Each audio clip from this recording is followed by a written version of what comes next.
Welcome to the Unfiltered Path podcast, where we explore life's journeys without the constraints of filters.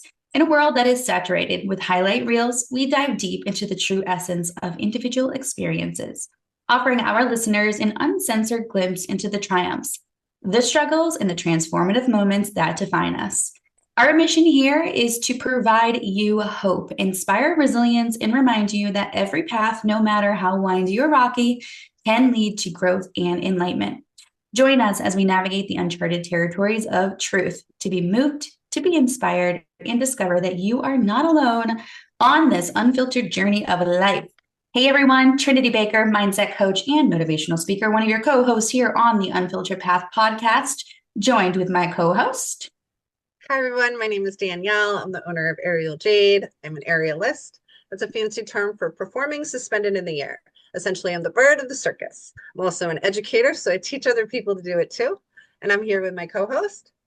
What is up, everybody? My name is Graham Duval. I'm the owner of Valued Productions. We provide video marketing strategies for businesses to help them turn strangers into clients using video content, social media, and all digital presence and things like that. And I'm super excited to be joined by our guest today, Kristopher Kleva. I work in technology. I have a long history in e-commerce. Currently, I run the API platform at LL Bean. I'm also quite active in the nonprofit space here in Portland, Maine, working within Mechanics Hall, as well as cross-cultural community services, which is a DEI effort as a way to make healthcare and much more accessible for young and old. And then most recently, I'm acting as the treasurer of Equal Measure Arts, which is very special to me. It's essentially a program that creates a fund to provide recording studio space for underserved artists.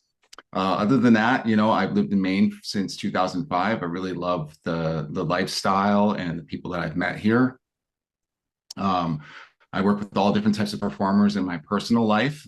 People tend to call me modern day circus. I think it's fitting of the relationships. They're very various. I also really enjoy building robots, flying robots specifically. And I started a community in 2006 called Maine Drone Society that did drone racing and drone events. And that's how I met Danielle and others. Amazing. First off, I heard two things in there that really piqued my interest. Drone Society and the music fund. That is super cool. So what you like, yes. You're building, is it a nonprofit building a fund so that artists can get into the studio? I'm curious more about that. That's amazing. Yeah, absolutely. So working in Mechanics Hall, which is a very larger nonprofit, and then working in CCCS, I saw a lot of how grants and private donors worked, and those nonprofits were more geared towards preserving a historical building or creating training for dentists and things of that nature. So the subject matter required a lot of funding. You'd be surprised how much it costs to replace a 130-year-old roof in a building. You'll need to raise $10 to $20 million. So, and that was my first nonprofit experience working on a board. So I got to see a lot and integrate with people that I wouldn't have normally done in the past. Then in CCCS, that is a very much again a grant-funded endeavor, but all the experience I learned out of these two things, they weren't really there to benefit my friends, I guess, the people that I saw it the most as undeserving and just kind of needed a little bit of a chance. So there's a local studio here that was remodeled during the pandemic. A gentleman by the name of Sam, he moved here from New York with his wife, and they remodeled this a recording studio. And during the pandemic, it became a bit of a safe space for those of us that still kind of wanted to get together into small groups and explore our creativity. So Sam Monaco, he created a commercial enterprise called Monaco Studios.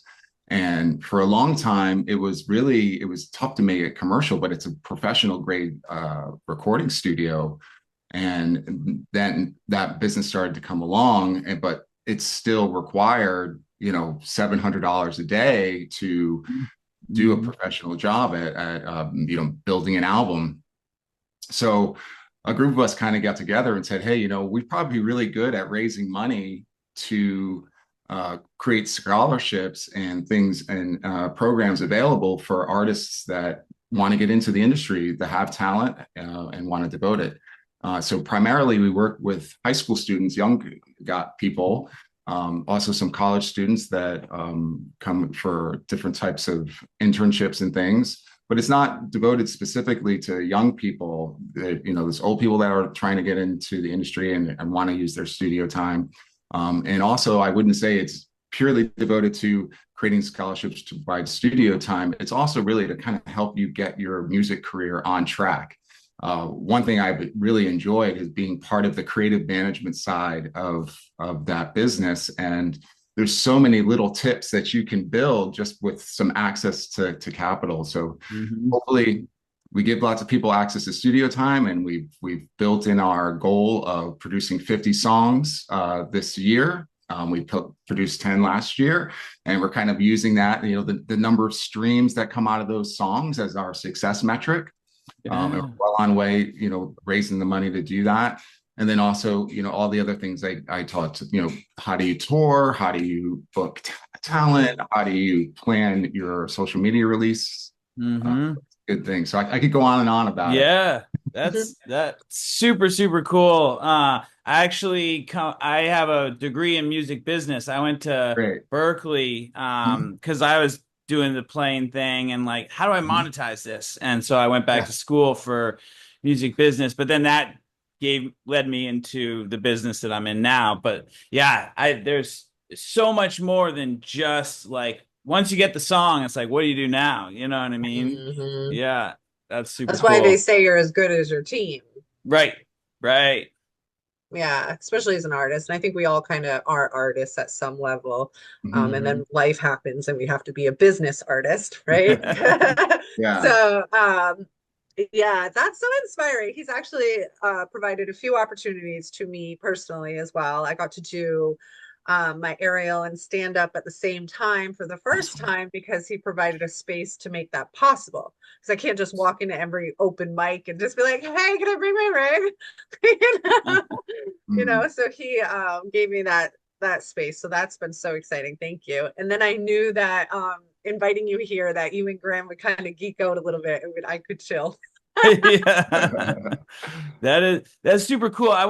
Danielle, you just brought up something that made me think of something too, as you said, then become a creative business I have to. something. And like the other day was thinking like as a business owner, like, yeah, you got to do all these administrative things and like all this stuff to like keep your business running, but like there's ways to find creativity in your business of like what you're doing, whether it's like a creative way to write a grant and like kind of like say some words in a specific way that like that's how you're showing your creativity in that area. Or like for me, like sometimes it's like the way I create an offer, you know what I mean? I get to like build something and like gets creative. And so I don't know, it just made me think of that when you said that. And I think I like that, build an offer. Yeah.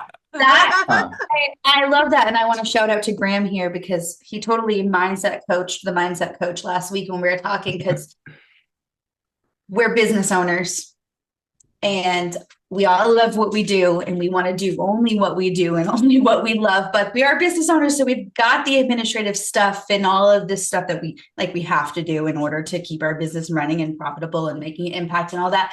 And so I was like, oh, Graham, I just don't want to do this back end work. Like it's driving me nuts. It's taking time away from being able to coach clients. And he's like, well, what if you could actually pour all of that passion into the actual actual administrative work? And I was like, oh, I actually could do that. So he totally shifted my mindset on that, because I think a lot of times we look at, and this is a lot of my clients look at it like this too, is like that administrative work is kind of like that backbone of what we do, but it's also the foundation. So in order for the systems to work as effectively, like we have to have our passion in the foundation and in the systems too. Like if we're not passionate about how the systems support our work and really like putting our personal touches on that stuff, I think we're like missing an opportunity. And once I stepped into that, I feel so much better. Like it was a whole next level of business. So you're so right, Graham.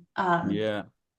My recent adventure was Amazon, because nobody really knew how, like I asked so many tech savvy people, you know, I have access to a fair amount of friends and not that much advice out there. So it was self-learning, and I found a little bit of excitement in that. And Yeah. again, and I even took initiative. I was like, oh, well, if I could do that. And then I started our merch store.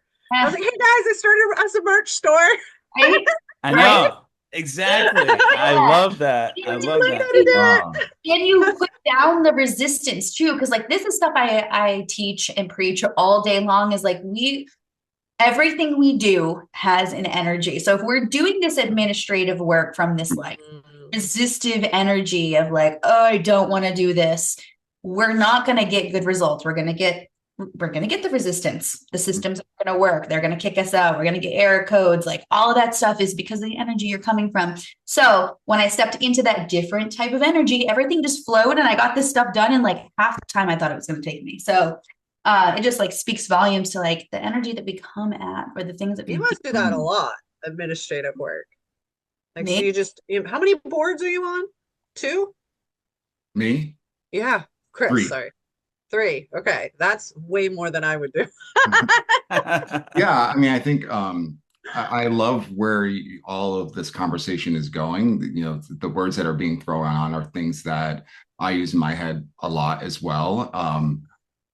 One of the things I would say, you know, Graham, talking about creative management and mindset and getting into technology, and for me personally, and I can recall this even being a younger, you know, in my teenage years and in high school, it's always been having a really clear division in my head. I have very technical things that I like to do. I want to be very, very good at it. And I have very creative things I like to do. I want to be very, very good at it. So with computer programming, I was taught at a very early age how to program a computer, and that was great. My parents sent me to computer camp in the 4th grade. I'm 47 now, so I've been doing it for a long time.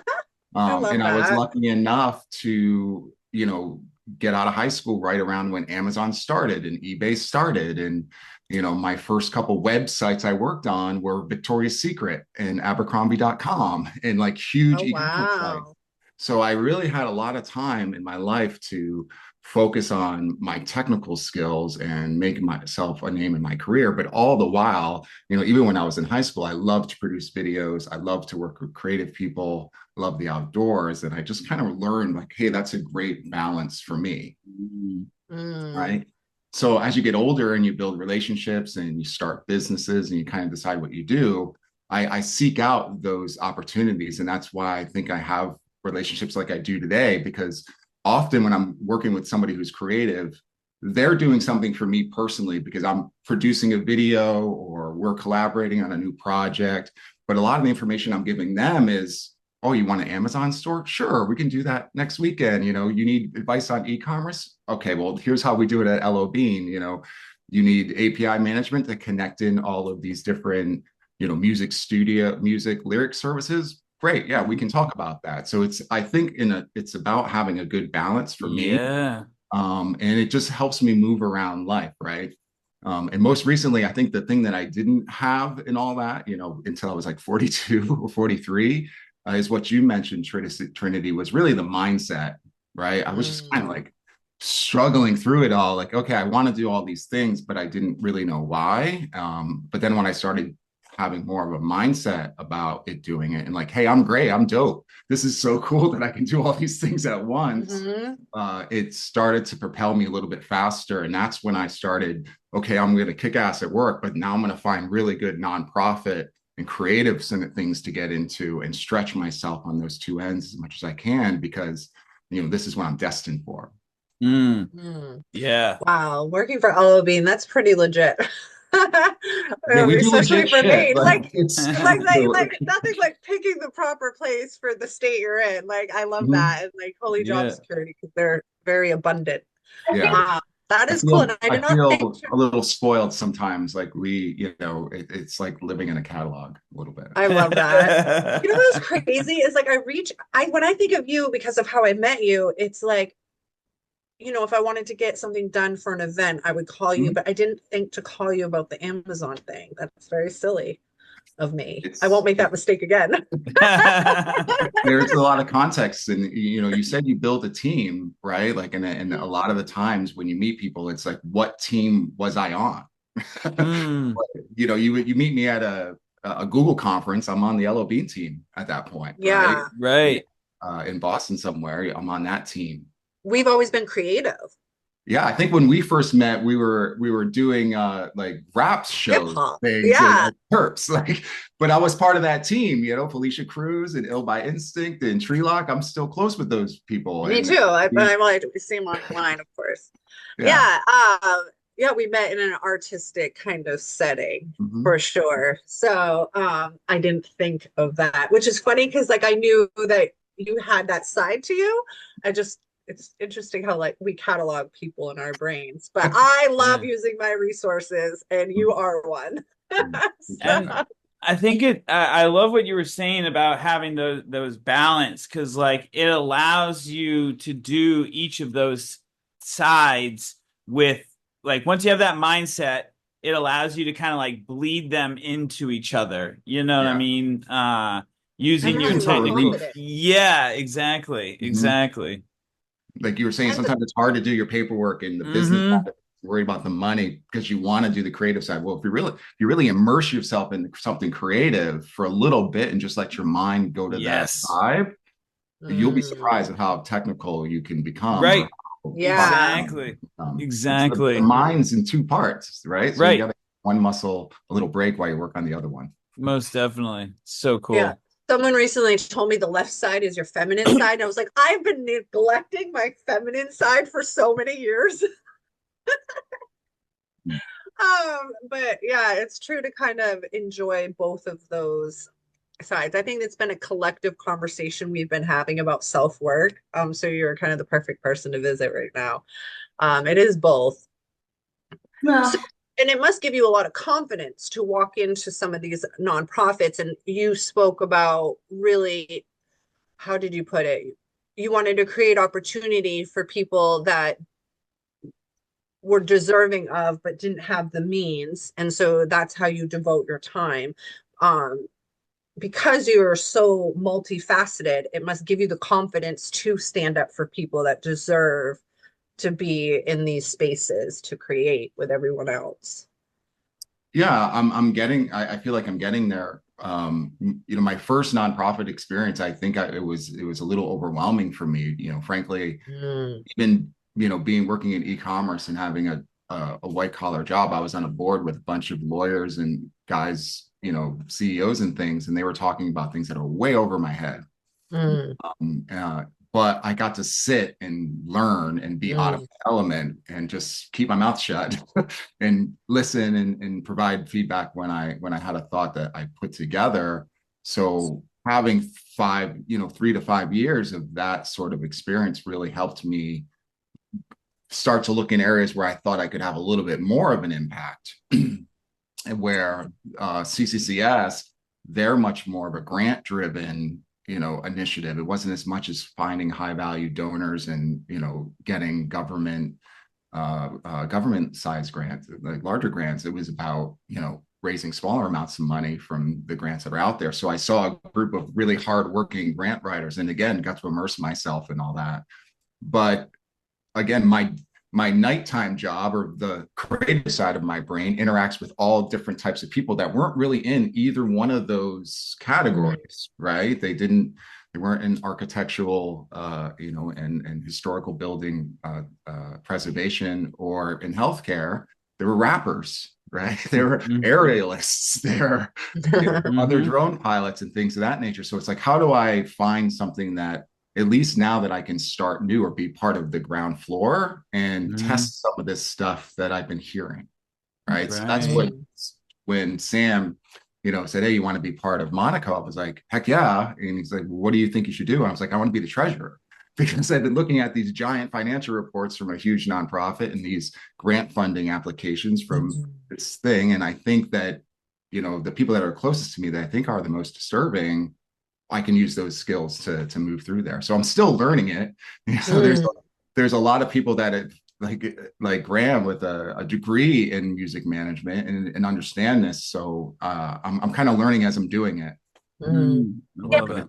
Which is, Chris, that touches on like such an important aspect that I love to teach, which is like you have two different types of education. You got the educational system, which is fantastic, right? You totally need it for degrees and certifications and all that. But we also have life experience. And I think that we don't recognize that as being just as important as degrees and certifications. And like all of my experience is all life, right? Like all life. I mean, I've taken classes, I have a college degree, like I have all of this, but really it's the life experiences that make it so that I can do what I do. Like I did not learn business anywhere else. It's all just life experience, meeting with people, like-minded people who are business owners and learning from them. And, just learning by mistake. Facts. It's a good one.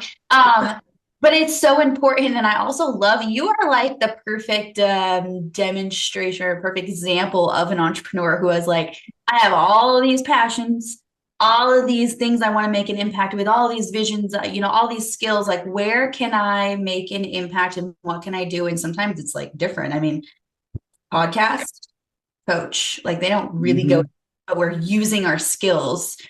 Which is just so cool. I love that. I love seeing it demonstrated beautifully. Yeah, I was just thinking that when he mentioned impact, that we've been talking about that a lot lately, is like the impact and the ripples and things like that, and being able to take those skills like you have and just continue to like plant like the way I was thinking about it is like you throw a pebble into a pond, that's going to only ripple so much. But imagine if you like had a giant rock that was further out in the pond and then you threw a pebble from there. Now you're getting further into the lake. And so like it's like those different stepping stones into how far you can take it. I recently took on the responsibility to host Maine's first aerial arts competition. And I invited the judges to be other aerial arts owners. So I feel like a little kid, kind of like a child, just learning to managing other, not just aerialists, but aerial companies within the state, and then host it and then build the value, right? That this one provide a reward, and then build the value of being able to say, hey, I won that. And then for Maine to finally be in pace with so many other places that have aerial arts in colleges. It's a regular thing in Florida where we've never even had a competition. So I feel kind of like I'm just in like this learning space all over again. But that's your nonprofit mindset, right? Like it has nothing to do with me. I'm not directly gaining. So like, well, I get it, there's value, but you see what I mean. I'm not paying my bills. Yeah, but you are demonstrating exactly what Graham just talked about, right? You've been throwing the pebble and you've been making a huge impact in the work that you're doing. Now you found this rock that's like halfway through the pond. Now more, right? And so you're demonstrating that, and it's just a broader reach. Like that's why I got into motivational speaking, because I can work one-on-one with clients, create these communities, courses, all this, workshops, but like motivational speaking makes me make a bigger impact with the one. So it's important is figuring out like, where is your niche? Where are you really great at making an impact? And then how can you make it even bigger? Right. Definitely. Yeah. Impact's a great word. Like like I think there's the economic impact is a very powerful thing to keep you employed. I tell people that when they ask me what they should do for a living, and I say, make someone else money. Just do it happen. Yeah. As part of the reason why I got into e-commerce, because my parents didn't have a whole lot of money. I definitely had to learn as I a lot of life experience. My life experience in e-commerce started for working with a guy who owned a pawn shop, and he needed to. He knew I knew computers well. He knew I understood photography well. And he's like, "Hey, there's this new thing called eBay, and I think I can make some money off of it. Do you want to come by and help me out in a couple afternoons?" And that was where the life experience started. And after making, multiple six-figure years, he's like, "Hey, you should probably let's go to college for this. Let's get you in working with larger companies that do it." So it is that notion that, hey, I think I could do this, but I'm going to throw a little rock, and maybe it'll fail, maybe I'll sink, or maybe I'll get an opportunity to send another one, and it just builds on builds and builds. And I think the mindset is, for me, and I think people find these same stories in their own life, is I found when I first learned how to computer program, and even my first couple of jobs, you get into this state where you're writing the program, and the program just keeps failing. It doesn't work. There's bugs, and you'll go sometimes for weeks, or typically not much longer than that, but just having the same problem over and over and over again. And your entire career is cycled of having these problems, then figuring it out, and then it works. And it's such an emotional high when it works. It's such an emotional low when it doesn't. But you get addicted to that, like, I was so lost, and now I get it.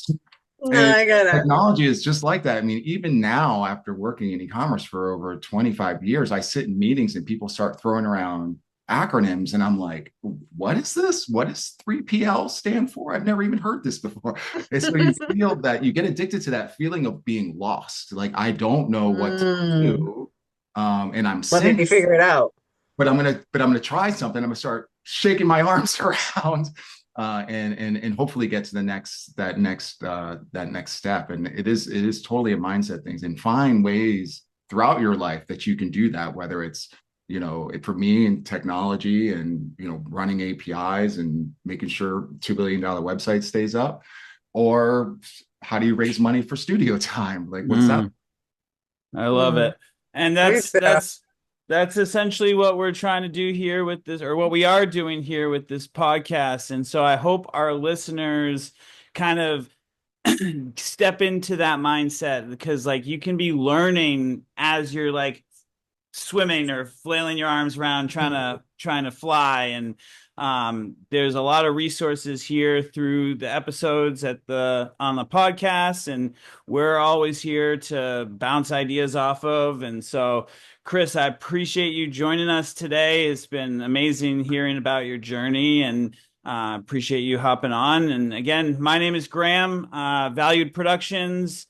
We help business owners turn strangers into clients. You can find me online at Valued Productions, VALUD, on all social media, and valuedproductions.com. Joined with my co-host today. Hey everyone, Trinity Baker, mindset coach, motivational speaker. If you're hearing us talk about mindset and you're like, all right, how do I step into this mindset? I am your girl. You can find me at thetrinitybaker.com or on all of your favorite social media platforms. Joined with my co-host. Hi everyone, I'm Danielle. I'm the owner of Aerial Jade. If you find yourself in a position where you want to take control of your physical health, or do something fun and exciting, or find a creative activity for your child, then I am your girl. You can find me on Aerial Jade or Aerial Jade Art on just about every platform. And you can live chat with me on your PC on my website. And we are here with our guest today. My name is Kristopher Kleva. I work in e-commerce and creative management and nonprofit spaces. If you want to get a hold of me, you can check me out on LinkedIn at Kristopher Kleva. It's Kleva. Or on social media, I'm known as Modern Day Circus. So you'll find me there. Awesome. Cool. Well, appreciate you hopping on today, Chris. And thank you for listening today. Make sure you go follow and like and subscribe and all that stuff where you listen to podcasts on YouTube, the Unfiltered Path podcast. And we will see you all next week on the Unfiltered Path podcast.